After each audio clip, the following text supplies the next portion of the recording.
National centre Kolkata কেন্দ্র থেকে আজকের লাইভ প্রোগ্রামে অংশগ্রহণকারী সমস্ত ছাত্রছাত্রী এবং পাঠক সমাজকে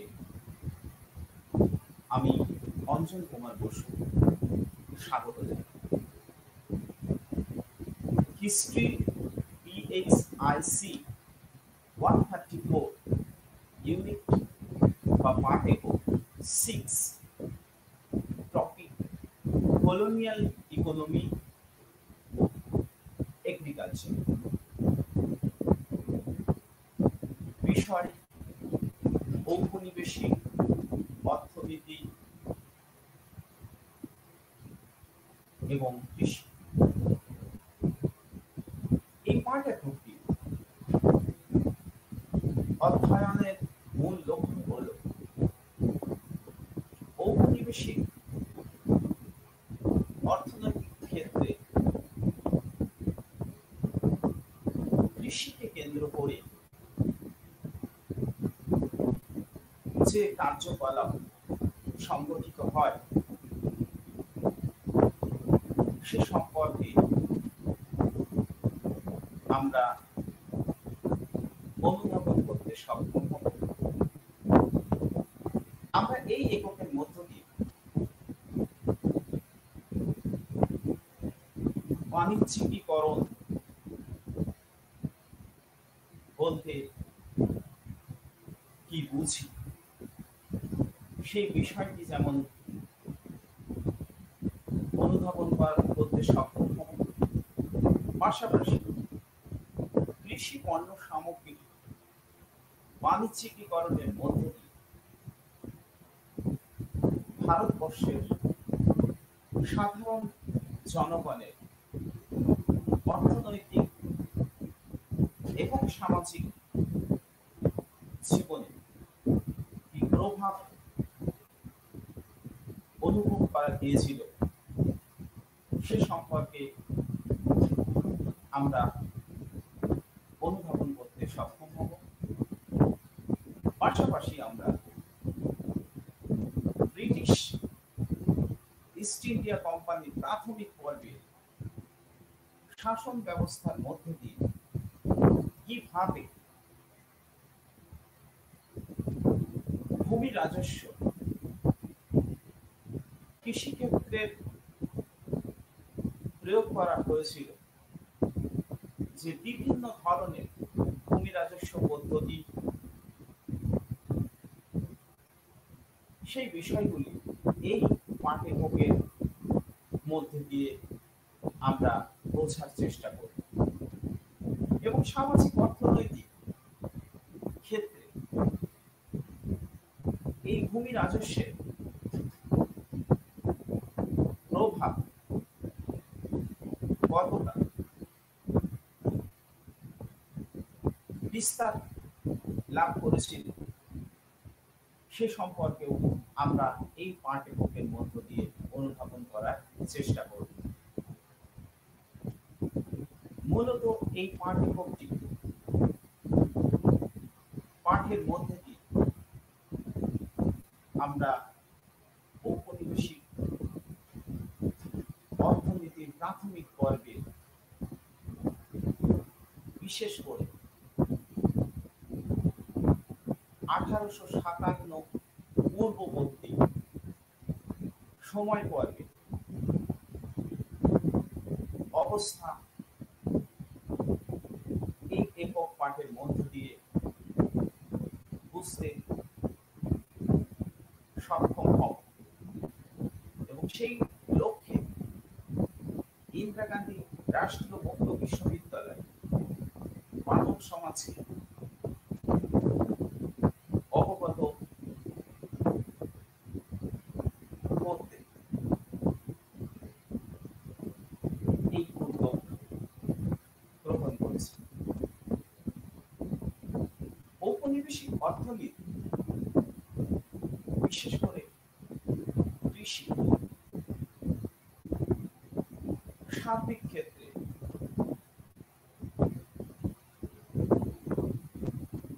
এই পাঠ এককটি বিশেষ ভাবে পাঠক সমাজকে অর্থনীতির বিভিন্ন দিক অনুধাবন করতে সক্ষম করবে।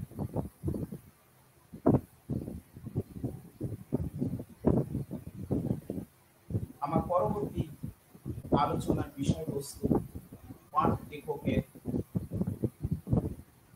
একটা ভূমিকা। ঔপনিবেশিক অর্থনীতি ক্ষেত্রে এই পর্বের আলোচনার মধ্য দিয়ে আমরা দেখার চেষ্টা করব কিভাবে মুঘল সাম্রাজ্যের অবক্ষয় পর্বে অন্যান্য সমস্ত ইস্ট ইন্ডিয়া কোম্পানিগুলির পিছনে রেখে প্রতিযোগিতায় ইংরেজ ইস্ট ইন্ডিয়া কোম্পানি এগিয়ে যায় এবং ইস্ট ইন্ডিয়া কোম্পানি স্বার্থ অনুকূলে ভারতবর্ষের অর্থনীতি বিশেষ করে কৃষিক্ষেত্রকে চালিত করে এবং আমরা এই এককের মধ্যে দিয়ে ব্রিটিশদের অধীনে যে বাণিজ্যিকীকরণ আরো পরিষ্কার করে কৃষি বাণিজ্যিকীকরণ সংগঠিত হয় এবং তার ফলে ভারতীয় অর্থনৈতিক ক্ষেত্রে কি জাতীয় প্রভাব পড়ে তা আমরা স্পষ্টভাবে দেখতে পাব। যে কৃষি বাণিজ্যিকীকরণ সংগঠিত হল তা ভারতীয় কৃষকদের জীবনকে দুর্বিষহ করে তোলে এবং এই কৃষি বাণিজ্যিকীকরণের মধ্য দিয়ে ভারতের সার্বিক কোনো অগ্রগতির লক্ষ্য করা যায় না। পাশাপাশি আমরা এই পাঠ্যপুস্তকের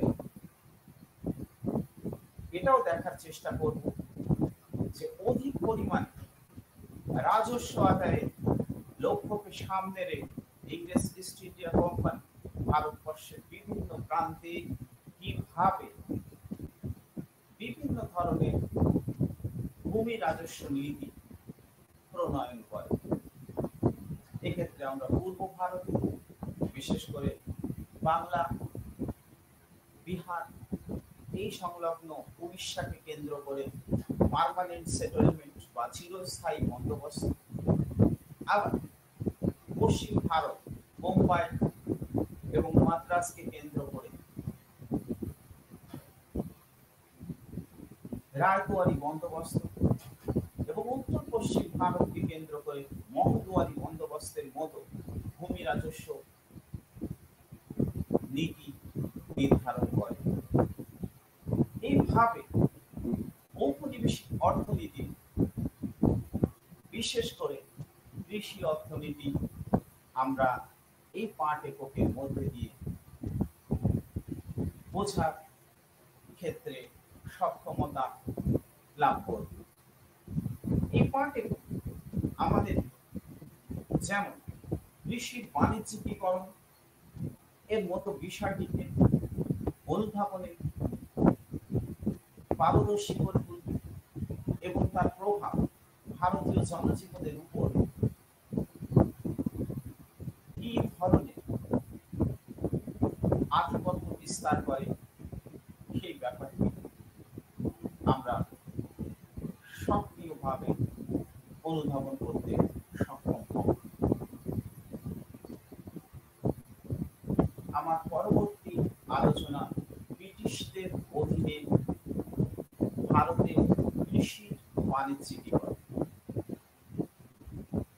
পর্বের আলোচনায় দেখার চেষ্টা করব বাণিজ্যিকীকরণ বলতে আমরা কি বুঝি এবং কৃষি বাণিজ্যিকীকরণ আসলে কি। আপনারা সবাই জীবনের বিভিন্ন ক্ষেত্রে বাজার বা মার্কেট সম্পর্কে ধারণা অর্জন করেছে, যেখানে একাধারে যেমন বিভিন্ন দৈনন্দিন জীবনে চাহিদা অনুযায়ী পণ্য সামগ্রীর যোগান সরবরাহ রাখা হয় এবং ব্যবসায় নির্দিষ্ট লাভের বিনিময়ে সেই পণ্য সামগ্রীগুলি বিক্রি করেন এবং আমরা যারা ক্রেতা তারা সেই পণ্য সামগ্রী ক্রয় করি দৈনন্দিন জীবনযাত্রাকে নির্বাহ করার স্বার্থে। আবার কখনো কখনো আমরা আমাদের উৎপাদিত বিভিন্ন পণ্য সামগ্রী বাজারজাত করি এবং বিক্রি করি, তা সমস্তটাই বাজারকে সামনে রেখে পরিচালিত হয়। বলা হয় আজকের জীবনযাত্রা হচ্ছে বাজার কেন্দ্রিক জীবনযাত্রা, অর্থাৎ মার্কেট ইকোনমি দ্বারা পরিচালিত। এখন বাণিজ্যিকীকরণ বলতে আমরা কি বুঝি?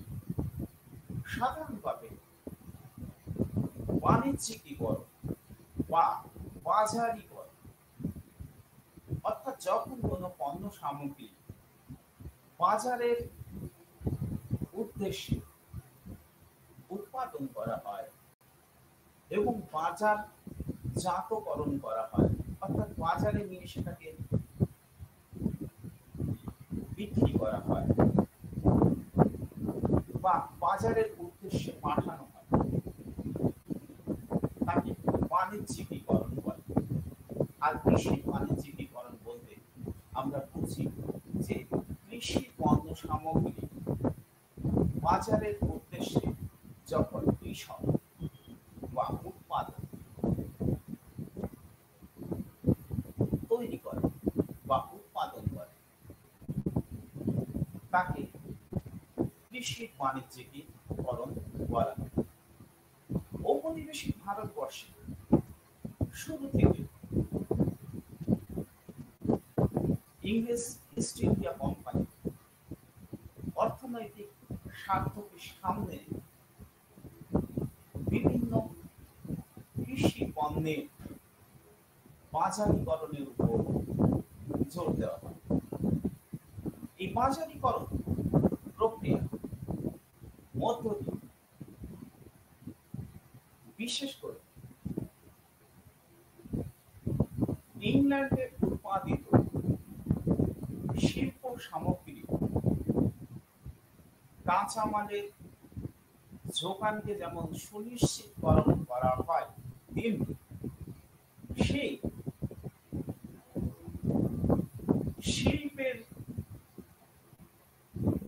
শ্রমিকদের খাদ্য বস্ত্রের সংস্থানের জন্য কৃষি পণ্য সামগ্রী বাণিজ্যিকীকরণের নীতি গ্রহণ করা হয়। তবে আমাদের মনে রাখতে হবে যে শ্রম বিভাজনের নীতি অনুযায়ী একজন শ্রমিক তিনি যে কোনো একটি ধরনের উৎপাদনের সঙ্গে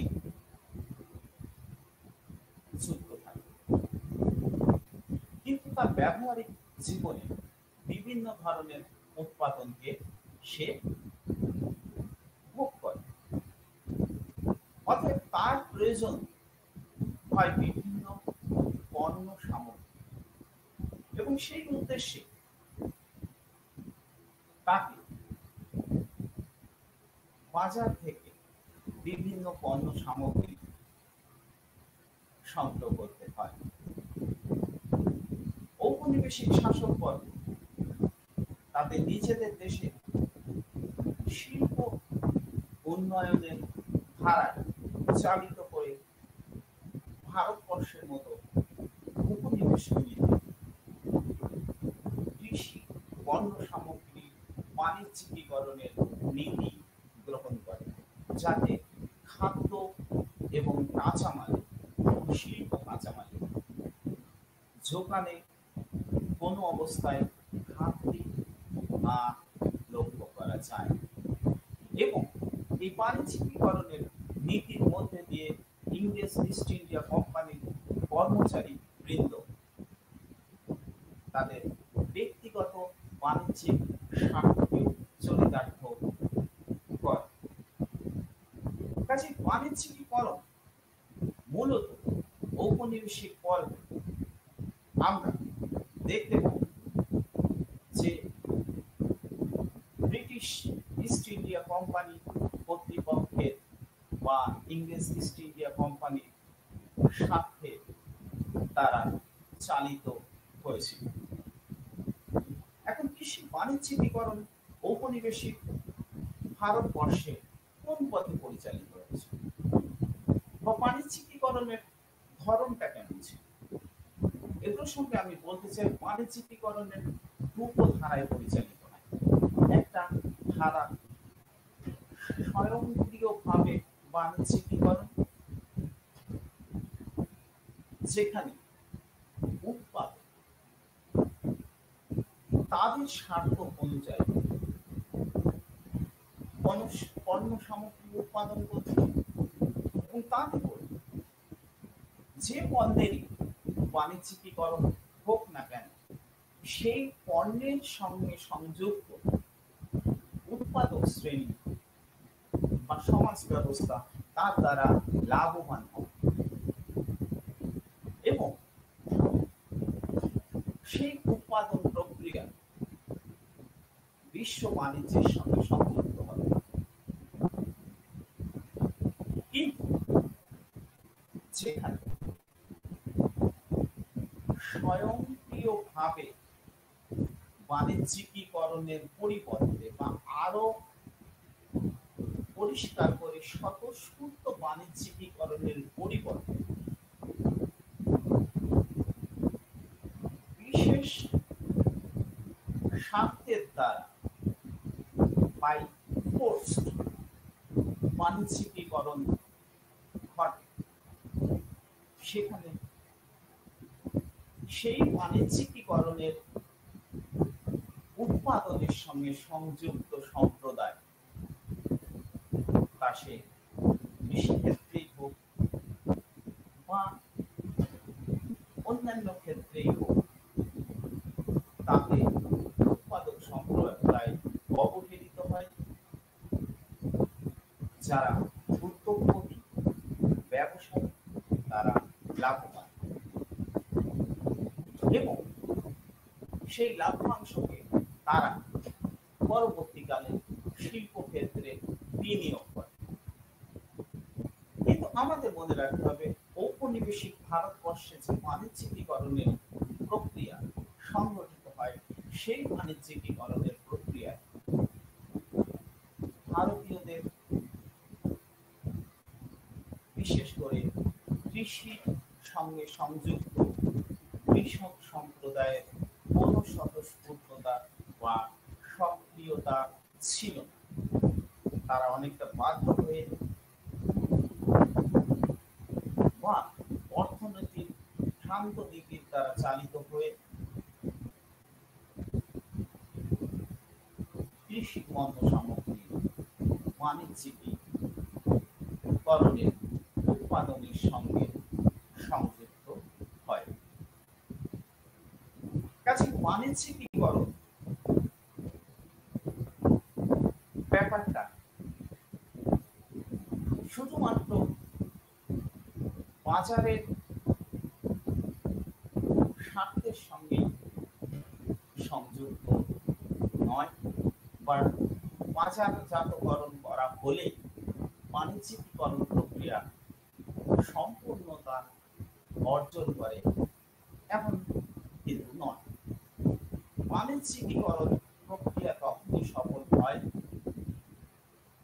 যখন যে পণ্যের বাণিজ্যিকীকরণ করা হচ্ছে সেই পণ্য উৎপাদনের সঙ্গে সংযুক্ত মানুষদের সার্বিক আর্থিক অবস্থা এবং সামাজিক ইউটিলিটি বা উপযোগিতা লক্ষ্য করা যায়।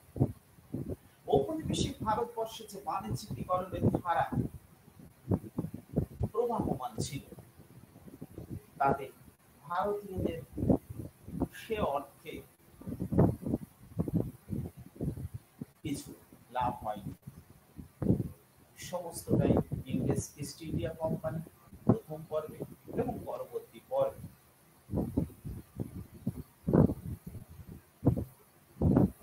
ব্রিটিশ কর্তৃপক্ষ অর্থাৎ রাজ শাসন তার সুফল ভোগ করেছে। এবং আমরা লক্ষ্য করেছিলাম ঔপনিবেশিক ভারতবর্ষে যে বাণিজ্যিকীকরণ হয়েছিল তাতে কোনো একটি অঞ্চলে বিশেষ পণ্য সামগ্রী, আমরা যেহেতু কৃষির কথা বলছি তাহলে কৃষি পণ্য সামগ্রী অতি দ্রুত অন্য বাজার চলে আসে। দেখা যাচ্ছে দক্ষিণ ভারতের উৎপাদিত পণ্য সামগ্রী অতি দ্রুত কলকাতার বাজার দখল করত। তাহলে জিনিসের দাম হয়তো কম থাকতো, কিন্তু এর ফলে মধ্যবর্তী স্তরের ব্যবসায়ীরা লাভবান এবং সেই কাজের সঙ্গে অধিকাংশ ইংরেজ ইস্ট ইন্ডিয়া কোম্পানির কর্মচারী ছাড়া আবার ব্যবসায়ী শ্রেণী হিসেবে পরিচিত ছিল সেই নেটওয়ার্ক লাভবান। উৎপাদক এক্ষেত্রে কোনো ধরনের লাভ পেতেন না। আর পাশাপাশি আমরা এটাও দেখার ক্ষেত্রে সক্ষম হয়েছি যে বাণিজ্যিকীকরণ একটা স্বাধীন দেশের ক্ষেত্রে উৎপাদক সম্প্রদায়কে যেভাবে আন্তর্জাতিক বাজারে তারা চালিত করে এবং তার সুফল এনে দেয়, ঔপনিবেশিক ভারতবর্ষের বাণিজ্যিকীকরণ তেমনটি ঘটায়। আমরা পরবর্তী পর্বে দেখার চেষ্টা করব যে কৃষিতে এই বাণিজ্যিকীকরণ বিশেষ করে রপ্তানি বাণিজ্যের প্রভাবটা কিরকম ছিল, বা ঔপনিবেশিক অর্থনীতির ক্ষেত্রে কৃষি রপ্তানি বাণিজ্যের ধরনটা কি প্রকৃতির ছিল।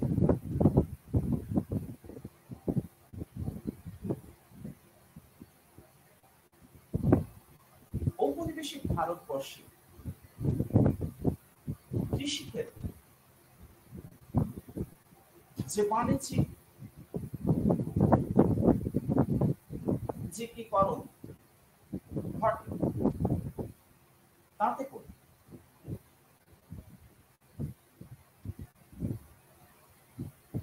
ভারতবর্ষের কৃষক সম্প্রদায় ইস্ট ইন্ডিয়া কোম্পানি চাহিদা অনুযায়ী পণ্য সামগ্রী উৎপাদন করে।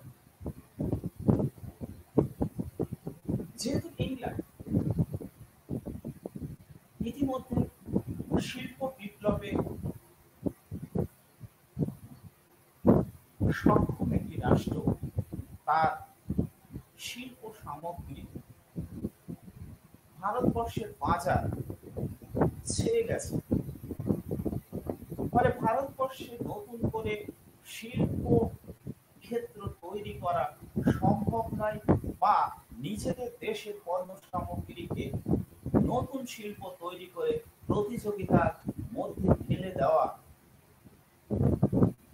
ঠিক নয়। তাই ভারতবর্ষে উৎপাদন ক্ষেত্রে, বিশেষ করে কৃষি ক্ষেত্রে বাণিজ্যিক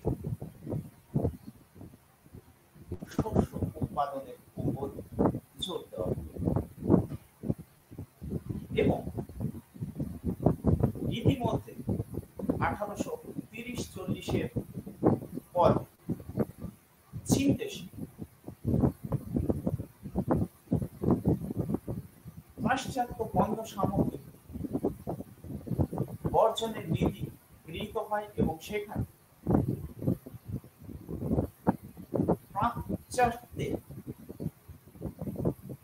পণ্য ব্যবসা কার্যত অসম্ভব হয়ে পড়ে। তখন কলকাতা, ক্যান্টন এবং লন্ডনকে কেন্দ্র করে একটা ত্রিকোণ বাণিজ্যিক কেন্দ্র গড়ে ওঠে এবং এই পর্বে আমরা দেখতে পাই ভারতবর্ষ থেকে রপ্তানিকৃত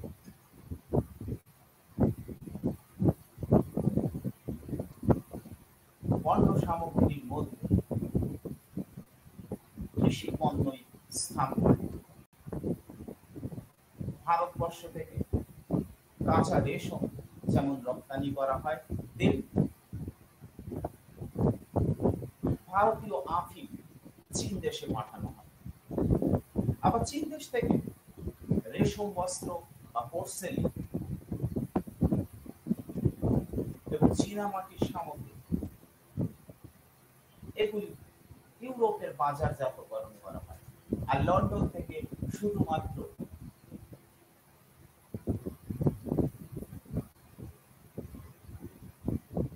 দক্ষ পেশাদার প্রশাসকদের ভারতবর্ষে পাঠানো হয়। এইভাবে ত্রিকোণ বাণিজ্যের মধ্য দিয়ে, যা মূলত ঔপনিবেশিক ভারতের কৃষির বাণিজ্যিকীকরণের মধ্য দিয়ে একটা ব্যাপক সম্পদের নির্গমন ঘটানো হয় এবং ভারতবর্ষে রেলপথের বিস্তার যে ঘটানো হয়, সেক্ষেত্রেও এই বাণিজ্যিকীকরণের প্রক্রিয়াকে গতিশীল করা এবং এর থেকে যথেষ্ট মুনাফা অর্জন করা এবং অন্যদিকে ব্রিটিশ শিল্পজাত পণ্য সামগ্রীকে ভারতীয় বাজারের মধ্যে প্রবেশ করিয়ে দেওয়া, আর দেশে সাধারণ জনগণের মধ্যে যে ক্ষোভ, সেই ক্ষোভকে দমন করার জন্য দ্রুত সেনাবাহিনী পাঠিয়ে দেওয়া, এটাই ভারতবর্ষে ব্রিটিশদের রেলপথ বিস্তারের মূল লক্ষ্য ছিল। কাজে ভারতবর্ষে যে ঔপনিবেশিক পর্বে কৃষি বাণিজ্যিকীকরণ হয়েছিল, তা স্বাভাবিক ছন্দে বাণিজ্যিকীকরণ নয়, একটা স্বাধীন দেশের বাণিজ্যিকীকরণ ঠিক যেভাবে চালিত হয় বা গতিশীলতা অর্জন করে, ভারতবর্ষের ঔপনিবেশিক পর্বের বাণিজ্যিকীকরণ ঠিক তেমনটি নয়। আমাদের মনে রাখতে হবে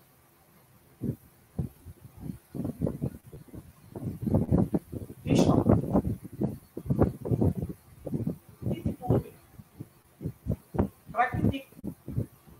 রোগের কারণে কখনো কখনো ফসল উৎপাদনে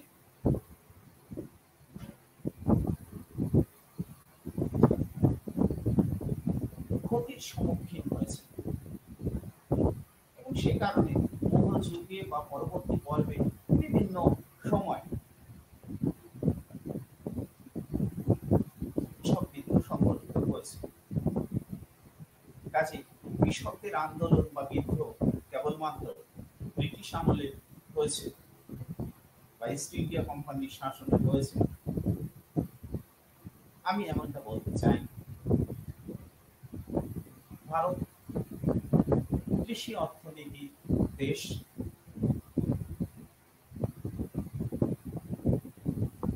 যা বর্তমানে মিশ্র অর্থনীতির মধ্য দিয়ে এগিয়ে চলেছে।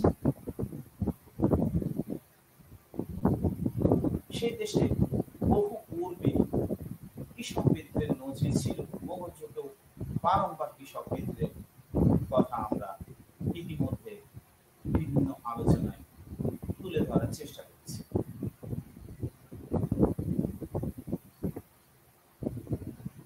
কিন্তু ঔপনিবেশিক পর্বে কৃষি বাণিজ্যিকীকরণের মধ্যে দিয়ে এবং অতিরিক্ত রাজস্বের বোঝা কৃষকদের উপর চাপিয়ে দেওয়ার ফলে এবং বাণিজ্যিক শস্যের দামের ক্ষেত্রে বা মূল্যের ক্ষেত্রে ওঠা পড়ার ফলে কৃষককে আরো ঋণের জালে জড়িয়ে পড়তে হয়। ফলে তাকে দাদন নিয়ে অগ্রিম অর্থ, দাদন অগ্রিম অর্থ অর্থাৎ চাষের পূর্বে কৃষক কোনো একজন ব্যবসায়ী বা মহাজনের কাছে তার পণ্য সামগ্রী বিক্রির স্বার্থে বা বিশেষ প্রতিশ্রুতিতে অগ্রিম অর্থ গ্রহণ করবে। সেই অর্থের জন্য তাকে একাধারে যেমন কিছু সুদ, অতিরিক্ত অর্থ দিতে হতো, পাশাপাশি সে তার উৎপাদিত পণ্য সামগ্রী ওই দাবন প্রদানকারী ব্যক্তির কাছে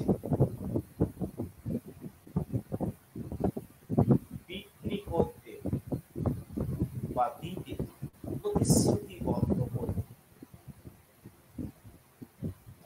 ফলে কৃষকের উৎপাদিত পণ্য উৎপাদনের সঙ্গে সঙ্গে তার হাতছাড়া হয়ে যেত এবং সেই সমস্ত পণ্য সামগ্রী দেখা যেত তার পারিবারিক প্রতিপালনের জন্য কিছুদিন পরে অধিক মূল্যে ক্রয় করতে হতো। এই ঘটনা ঘটেছে। ফলে এই ঘটনাকে কেন্দ্র করে বাংলা, বিহার, ইউপি, উত্তরপ্রদেশ, বিশেষ করে বুন্দেলখণ্ডে ঔপনিবেশিক পর্বে কৃষকরা সংগঠিত আন্দোলন গড়ে তুলেছিল কৃষির বাণিজ্যিকীকরণের বিষয়টিকে কেন্দ্র করে। স্বাভাবিকভাবে রপ্তানি কেন্দ্রিক এই বাণিজ্যিকীকরণ নতুন নতুন বাণিজ্যিক ফসল চাষ করতে কৃষককে অনেকাংশে বাধ্য করেছে। বাজারের চাহিদাকে সামনে রেখে কৃষক নীল, পাট, চা, আখি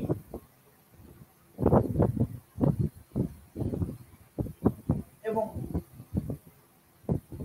বিশেষ অর্থে ধান এবং গম বাণিজ্যিক শস্য হিসেবে পরিগণিত হয়। অপেক্ষাকৃত নিম্নমানের কৃষি ফসল, জোয়ার বাজরা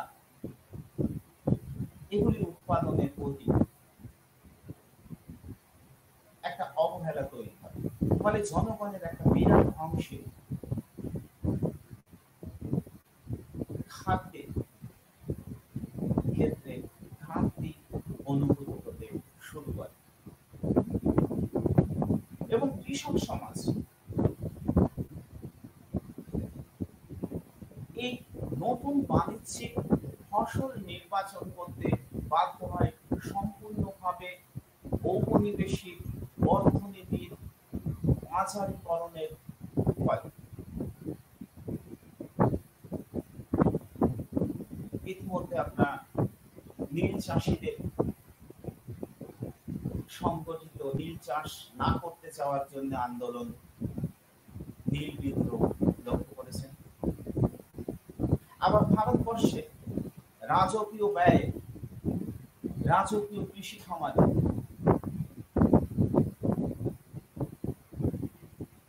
আফিম চাষ করে সেই আফিমের চোরাচালান চীন দেশে সংগঠিত করা হতো। চীন থেকে প্রথম পর্বে চা আনা হতো, কিন্তু 1770 বা 80 দশক থেকেই আসামে নতুন করে চা বাগিচা তৈরি করা হয় এবং সেই চা বাগিচা থেকে চায়ের উৎপাদন সুনিশ্চিত করা হয় এবং সেই ব্যবসাটা সম্পূর্ণভাবে ইউরোপীয় বাগিচা মালিকদের দ্বারা পরিচালিত হয়। আবার উত্তরপ্রদেশের বিভিন্ন স্থানে আজমগড়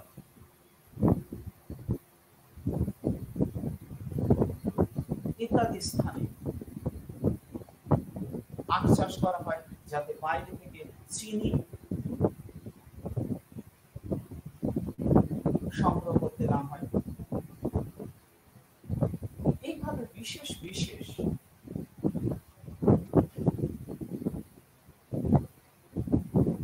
কৃষি পণ্য নির্বাচন করা হয় এবং সেই কৃষি পণ্য উৎপাদনের জন্য কৃষক সমাজকে প্রতিনিয়ত চাপ সৃষ্টি করা হয় এবং বাজার চাহিদা অনুযায়ী তাদের সেই ফসল বিক্রি করতে বাধ্য করা হয় বিভিন্ন দাম। এবং কৃষি বাণিজ্যিকীকরণের এই পর্বে কৃষক সমাজ কিন্তু সে অর্থে কোনো লাভবান হয়। লাভ সমস্তটাই অর্জন করেছিল ইংরেজ ইস্ট ইন্ডিয়া কোম্পানি কর্তৃপক্ষ বা ব্রিটিশ শাসক মহল বা ইউরোপীয় বাগিচা মালিকরা। ফলে কৃষি ক্ষেত্রে বাণিজ্যিকীকরণ এক বিশেষ ধরনের প্রভাব সৃষ্টি করে। আমি আমার এই পর্বের আলোচনায় ব্রিটিশ আমলের ঘটা বাণিজ্যিকীকরণের কৃষির বাণিজ্যিকীকরণের প্রভাব এর দিকটি তুলে ধরার চেষ্টা করব। আমি আমার আজকের সামগ্রিক আলোচনায় কৃষি বাণিজ্যিকীকরণ কি এবং সেই বাণিজ্যিকীকরণের প্রভাবের বিষয়টি তুলে ধরার বিশেষ পরিকল্পনা সামনে রেখেছি। এই পরিকল্পনায় এই পর্বে আমি আলোচনা করব ব্রিটিশ আমলের ঘটা বাণিজ্যিকীকরণের প্রভাবের দিকটি।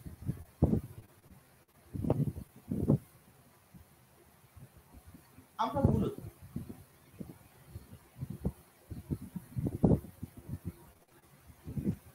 বাণিজ্যিকীকরণের প্রভাব হিসেবে কি দেখতে পাই? ভারতীয় জনজীবনে দারিদ্রতা যেমন আমরা লক্ষ্য করি, তেমনি আমরা কি লক্ষ্য করি?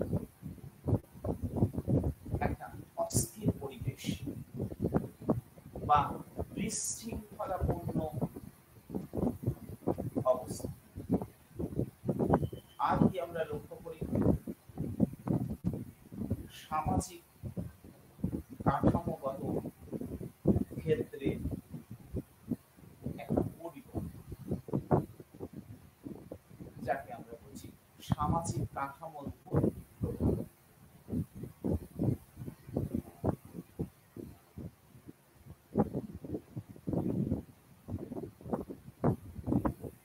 আমাদের মনে রাখতে হবে বাণিজ্যিকীকরণের প্রভাব বা ফলাফল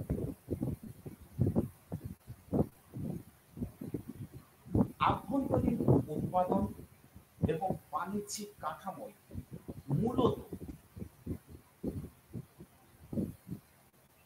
তিন ধরনের কাজ করে।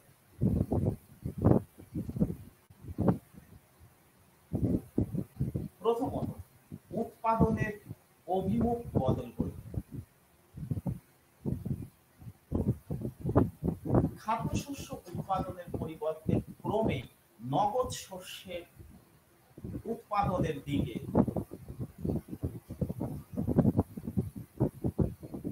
ঠেলে দেয়। আরো বেশি বেশি করে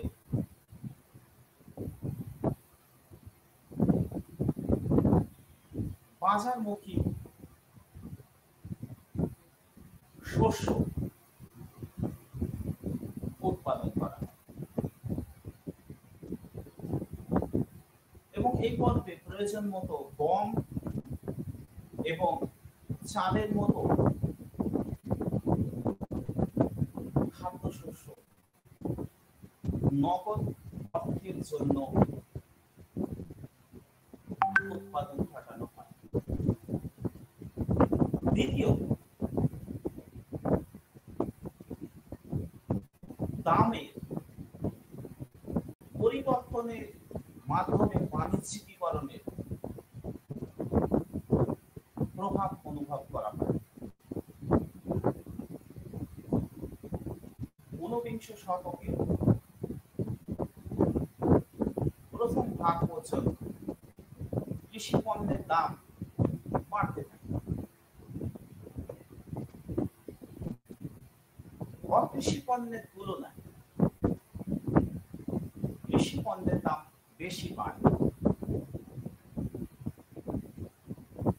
এবং রপ্তানিকৃত কৃষি পণ্যের দাম আরো বেশি বাড়ে। এর ফলে উৎপাদনের আপেক্ষিক গুরুত্বের একটা পরিবর্তন লক্ষ্য করা যায়। আর তৃতীয়ত, বাণিজ্যিকীকরণের ক্ষেত্রে যে বিষয়টি আরো সক্রিয়ভাবে কাজ করে তা হচ্ছে ভারতের কৃষি পণ্য প্রধানত রপ্তানি বিভাগ বলে গণ্য হয়।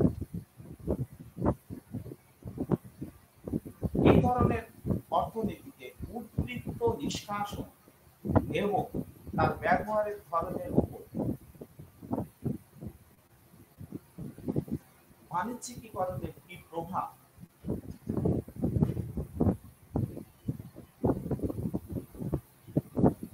বিষয়টি যথেষ্ট তাৎপর্য। আমাদের মনে রাখতে হবে বাণিজ্যিকীকরণের ফলে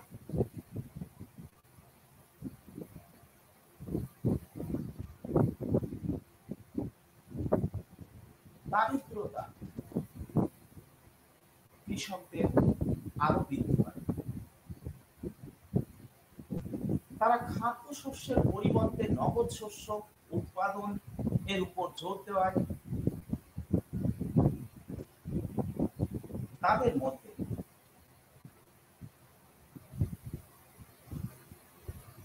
এক দারিদ্রিক প্রবণতা তৈরি হয়। নগদ শস্যের বাজার বা দামের ওঠাপড়া এবং কখনো কখনো নগদ শস্যের ফসল হানি কারণে কৃষক সমাজ মহাজনীদের কাছ থেকে যে অগ্রিম অর্থ গ্রহণ করে, সেই অগ্রিম অর্থ পরিশোধের ক্ষেত্রে তারা ব্যর্থ।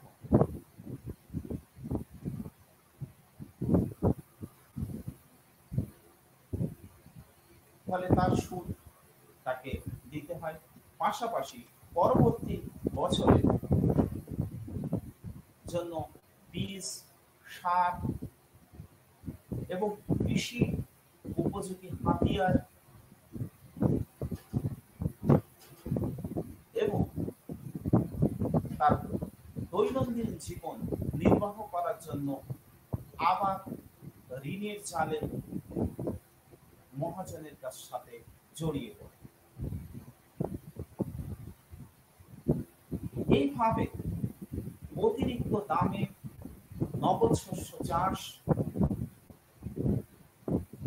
এর ফলে খাদ্যশস্যের দাম দিয়ে তাদেরকে বেশি দাম দিয়ে তাদেরকে ক্রয় করতে হয়, যার সমস্ত সুযোগ গ্রহণ করে মহাজনী বেনিয়া সম্প্রদায়ের পুঁথিগত মানুষ। এইভাবে কৃষক সমাজ দারিদ্রতা জালে জড়িয়ে পড়ে।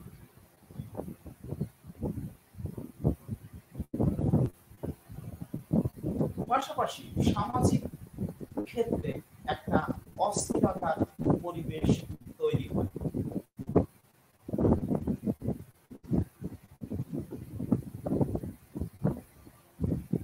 অনেক সময় প্রাকৃতিক বিপর্যয় এবং ঋণের জালে জড়িয়ে পড়ে কৃষক সমাজ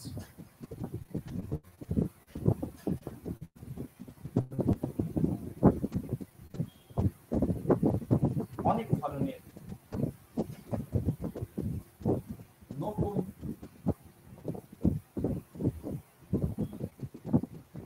কাজকর্ম বা ক্রিয়াকলাপের সঙ্গে সংযুক্ত হয়ে পড়ে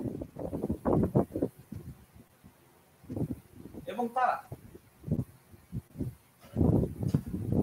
সংগঠিতভাবে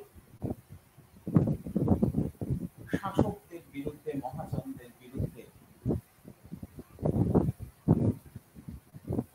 বা অতিরিক্ত রাজস্বের চাপের বিরুদ্ধে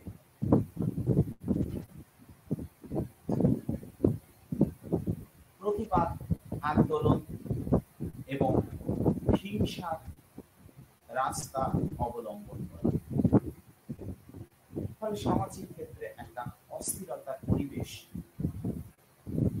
তৈরি হয়।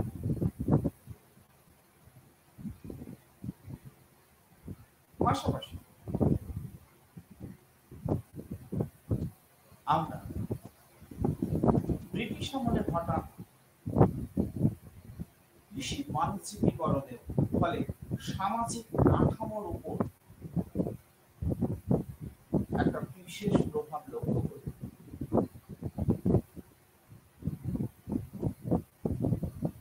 বিভিন্ন পর্বে আমরা লক্ষ্য করেছি যে কৃষি বাণিজ্যিকীকরণের মতো বিষয়টিকে কোম্পানি কর্তৃপক্ষ বা ব্রিটিশ সরকার বা কেমব্রিজ গোষ্ঠীর ইতিহাসবিদরা দেখানোর চেষ্টা করেছিলেন। জন হার্ট এর মতো ইতিহাসবিদরাও দেখানোর চেষ্টা করেছিলেন যে বাণিজ্যিকীকরণের ফলে ভারতীয় কৃষক সমাজ আন্তর্জাতিক বাজারের সঙ্গে সংযুক্ত হয়েছিল, তাদের পণ্য আন্তর্জাতিক স্তরে স্বীকৃতি পেয়েছিল এবং সেই বাজারের ওঠাপড়ার সুবিধা তারা লাভ করেছিল। কিন্তু বাস্তবিক ভাবে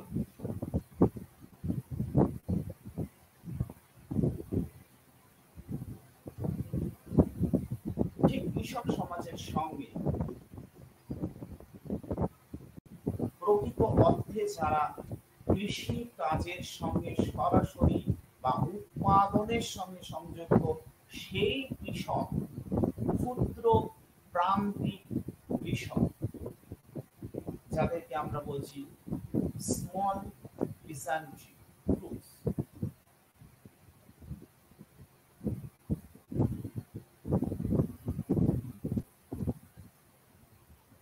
তারা কি কৃষির বাণিজ্যিকীকরণের দ্বারা কোন প্রকার উপকৃত হয়নি?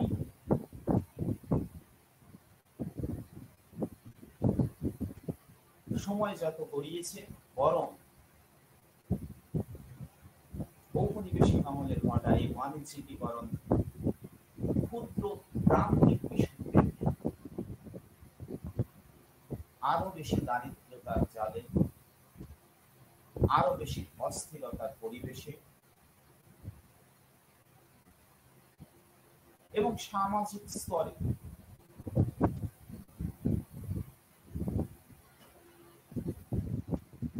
তাদেরকে একটা স্বাতন্ত্র পরিচয় দিয়েছে। অন্যদিকে কৃষি বাণিজ্যিকীকরণের প্রভাব বৃহৎ জোরদার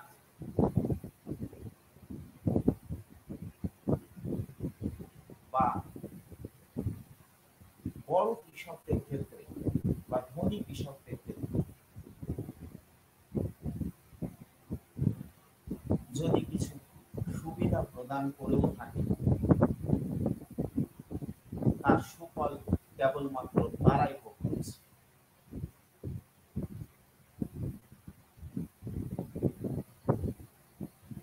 দরিদ্র কৃষকরা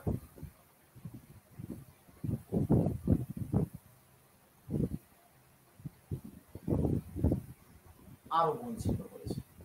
ফলে সামাজিক কাঠামোর ক্ষেত্রে কৃষকদেরকে শ্রেণী বিভাজিত করেছে। ক্রমে দরিদ্র কৃষক তার শেষ সহায় সম্বলটুকু, অর্থাৎ তার খুব সামান্য পরিমাণ যে কৃষি জমিটুকু এতদিন ধরে চাষ করে এসেছে, তাও ঋণের দায়ে বা দেনার দায়ে বিক্রি করতে বাধ্য হয়েছে এবং ক্রমে কৃষি শ্রমিকের তকমা অর্জন করেছে। অন্যদিকে এই বাণিজ্যিকীকরণ বৃহৎ কৃষকদেরকে নানানভাবে সুবিধা প্রদান করেছে এবং তারা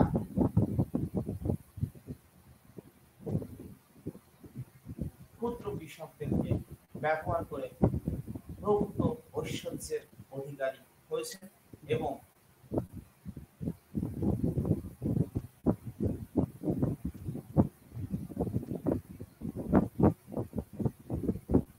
ব্রিটিশদের সহযোগী করেছে।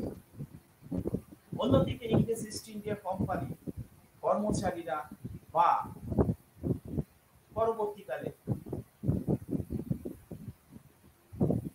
মহারানীর আমলা প্রশাসকরা ভারতবর্ষ থেকে আয় করা বা উপার্জিত অর্থকে বাণিজ্যিকীকরণের মধ্য দিয়ে তাদের মাতৃভূমি ইংল্যান্ডে সরাসরি অর্থের আকারে না নিয়ে ফসল রপ্তানির মধ্য দিয়ে বা সেই ব্যবসাকে কেন্দ্র করে ভারতবর্ষের প্রভূত আর্থিক সম্পদ স্বদেশে নিয়ে গেছে। আর এই ভাবে আমরা এটাও লক্ষ্য করেছি যে দুর্ভিক্ষের বছরগুলি সেটা বাদই দিই, বাকি অন্যান্য সময় নগদ শস্যের চাষ বৃদ্ধি পেলেও খাদ্য শস্যের চাষ এর ক্ষেত্রে ঋণাত্মক প্রবণতায় লক্ষ্য করা গেছে।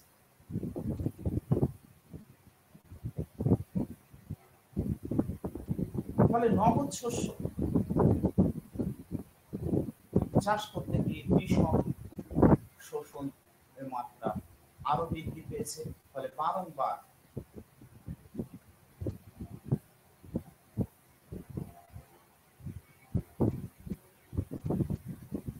কৃষক বিদ্রোহ ব্রিটিশ আমলে সংঘটিত হয়েছে।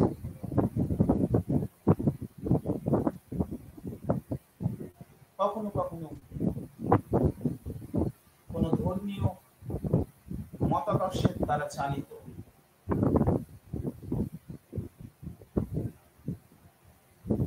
নেতারাও ধর্মীয় আন্দোলন শুরু করে পরবর্তীকালে কৃষকদের স্বার্থের বিষয়টিকে আন্দোলনের মধ্যে সংযুক্ত করে ধর্মীয় আন্দোলনকে কৃষি বা কৃষক আন্দোলনের চরিত্র প্রদান করেছে। এই প্রবণতা আমরা বাংলার ক্ষেত্রে ফরাসি এবং ওয়াহাবি আন্দোলনের মধ্যেও লক্ষ্য করি। এইসব ব্যাপারটি দাঁড়িয়েছিল ব্রিটিশ আমলে ঘটা বাণিজ্যিকীকরণের মধ্য দিয়ে। আর এই বাণিজ্যিকীকরণ প্রক্রিয়াকে আরো বেশি সফল করে তুলেছিল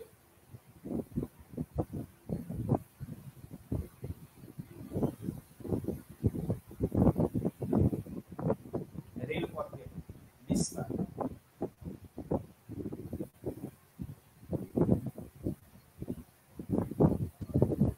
রেলের দ্রুত যোগাযোগ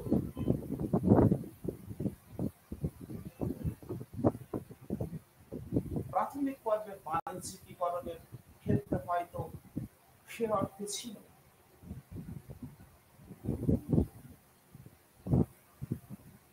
আমি প্রাথমিক পর্ব এই অর্থে বলছি যে 1757 থেকে 1857 মহাবিদ্রোহ পর্যন্ত ভারতবর্ষে যে কৃষি পণ্যের বাণিজ্যিকীকরণ হয়েছিল তা ব্রিটিশ পর্বে ঘটা প্রাথমিক পর্বের কৃষির বাণিজ্যিকীকরণ। আর 1857 পরবর্তী পর্বে যে বাণিজ্যিকীকরণ লক্ষ্য করা যায় সেটাকে দ্বিতীয় পর্বের বাণিজ্যিকীকরণ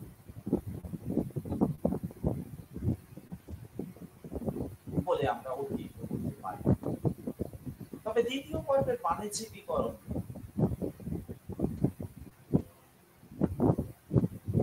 যা একাধারে অবশিষ্টায়নের মতো ঘটনাকে সার্থকতা দান করে এবং সম্পদ নির্গমনের নালীকে আরো বেশি স্পষ্ট করে। তা এই বাণিজ্যিকীকরণের মধ্য দিয়ে সংগঠিত হয়।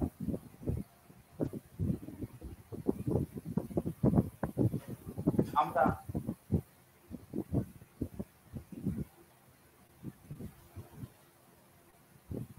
ইতিমধ্যে লক্ষ্য করেছি ব্রিটিশ শাসক বর্গ রেলপথ বিস্তারের উদ্দেশ্যে সম্পর্কে যে জাতীয় বক্তব্যকে সামনে এনেছিলেন, রেলের বিস্তারের সেটা আসল উদ্দেশ্য ছিল না। আসল উদ্দেশ্য ছিল ভারতবর্ষের কৃষি পণ্য সামগ্রীকে ইংল্যান্ডের শিল্প বিপ্লবের কাঁচামাল হিসেবে ব্যবহার করা, অর্থাৎ আরো পরিষ্কার করে কৃষি বাণিজ্যিকীকরণের মধ্য দিয়ে যে সম্পদের নির্গমনের ধারা প্রবাহিত হচ্ছিল তাকে আরো গতিশীলতা দান করা। আমি আমার আজকের আলোচনা